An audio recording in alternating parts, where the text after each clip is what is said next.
బెంగళూరు నుంచి ఒక 20,000 మంది వచ్చారు మన వాళ్ళు ఓట్లు వేయడానికి. వాళ్లే డబ్బులు ఖర్చు పెట్టి వచ్చారు.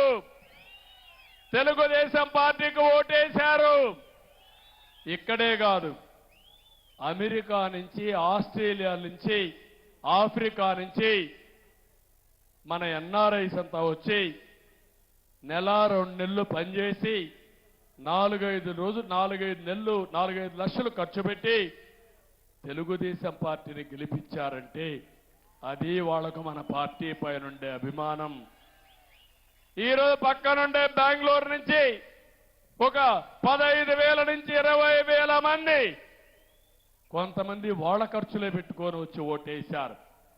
హైదరాబాద్ నుంచి చూస్తే 55-60 ట్రైన్లు పట్టకుండా ఎక్కడికక్కడ వచ్చి ఓటేసి వెళ్ళారంటే వాళ్ళ అభిమానం చూసిన తర్వాత నాకు అనిపిస్తుంది నా జీవితాంతం వాళ్ళకు రుణపడున్నా వాళ్ళ రుణం తీర్చుకుంటానని చెప్పి కూడా నేను మీకు తెలియజేస్తున్నా.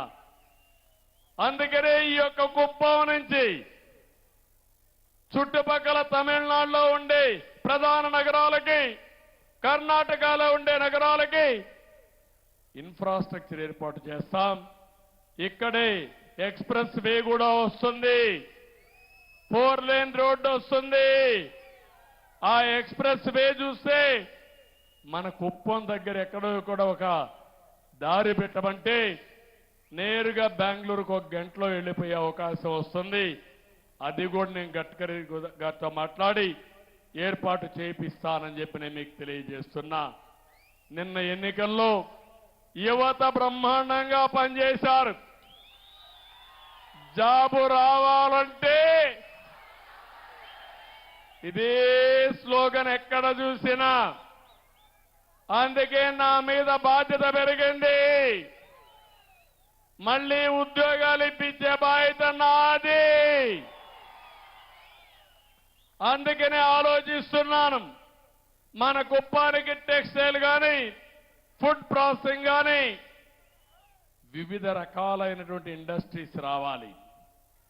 ఇక్కడి నుంచి మనం ప్రపంచంలో ఉండే కంపెనీలకు పనిచేసే విధంగా కూడా రావాలి. ఇవన్నీ కూడా ఏ విధంగా చేయాలో నేను ఆలోచిస్తున్నా. ఒక ప్రణాళిక తయారు చేసుకుంటా. కుప్పంలో ఇండస్ట్రీస్ రావాలి. కాలేజీలు, స్కూల్స్ ఇప్పటికే మనం చాలా పెట్టుకున్నాం. కుప్పం ద్రవిడ యూనివర్సిటీ ఉంది, భ్రష్టు పట్టించారు. నేను ఒకటే ద్రవిడ యూనివర్సిటీలో నేను దృష్టి పెడుతున్నాను. మళ్ళా అడ్మినిస్ట్రేషన్ గాడిలో పెట్టే బాధ్యత నాది.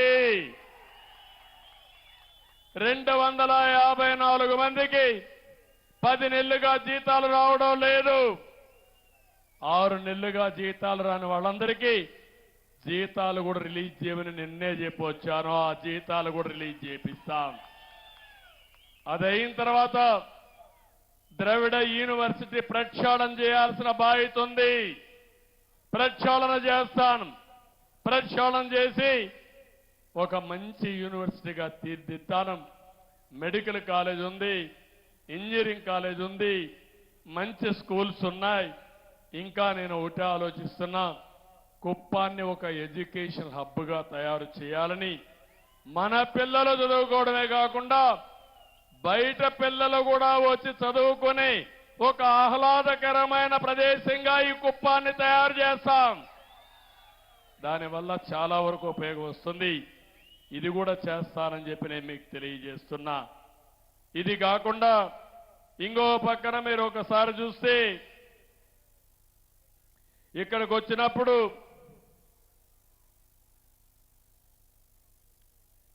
నేను కుప్పం విషయం ఇప్పుడే చెప్పాను.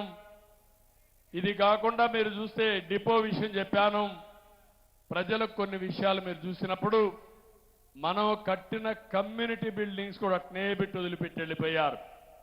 వన్యకుల క్షత్రియ భవనం 90% పూర్తయి మిగిలిపోయింది. కురుబ భవనం అసంపూర్తిగా ఉంది. బలిజ కులస్తులకు ఒక భవన నిర్మాణం ఇస్తే అది కూడా నిలిపేసే పరిస్థితికి వచ్చారు. వాల్మీకి భవనం పూర్తి అయింది, దీన్ని కూడా అభివృద్ధి చేయాలి. గాండ్ల కులస్తులకు ఇచ్చిన భవనం కూడా పూర్తి చేయాలి. ఎస్సీ కమ్యూనిటీ హాల్లో కొత్త కమ్యూనిటీ హాల్ కూడా నిర్మించాల్సిన అవసరం ఉంది. ఇవన్నీ కూడా ఈ కమ్యూనిటీ హాల్స్ ఉంటే అక్కడ కమ్యూనిటీ ఫంక్షన్స్ పెట్టుకోవడమే కాకుండా వాళ్ళకు అవసరమైతే పెళ్లిళ్ళు ఇవన్నీ కూడా పెట్టుకోవడానికి ఉపయోగపడతాయి. ఆ తర్వాత అక్కడే సమావేశాలు పెట్టుకొని వాళ్ళ అభివృద్ధికి ఆలోచనలు చేసే కార్యక్రమానికి కూడా శ్రీకారం చుట్టే అవకాశం ఉంది. ముస్లింల కోసం నిర్మించిన షాదీఖానా కూడా నిరుపయోగంగా ఉంది. వాళ్ళు కూడా షాదీఖానా కావాలని అడుగుతున్నారు. వాళ్ళదే కాకుండా వడ్డెర మొదలయార్లు కూడా ఇచ్చాం. అక్కడ కూడా బిల్డింగ్లన్నీ పూర్తి కాలేదు. ప్రతి ఒక్క కులస్తులకు ఇచ్చిన కమ్యూనిటీ బిల్డింగులకి ఆర్థిక సహాయం చేసి పూర్తి చేసే బాధ్యత నేను తీసుకుంటాను. ఆ తర్వాత మీరందరూ చేయాల్సింది మీరు ఆ సమావేశాలు పెట్టుకుని మీ కమ్యూనిటీ అభివృద్ధి కోసం మీరు కృషి చేయండి. నేనేం చేయాలనో చేసే పరిస్థితి నేను తీసుకొస్తా. అన్ని కులాల్లో ఉండే పేదవాళ్ళని, అన్ని మతాల్లో ఉండే పేదవాళ్ళని పైకి తీసుకొచ్చే బాధ్యత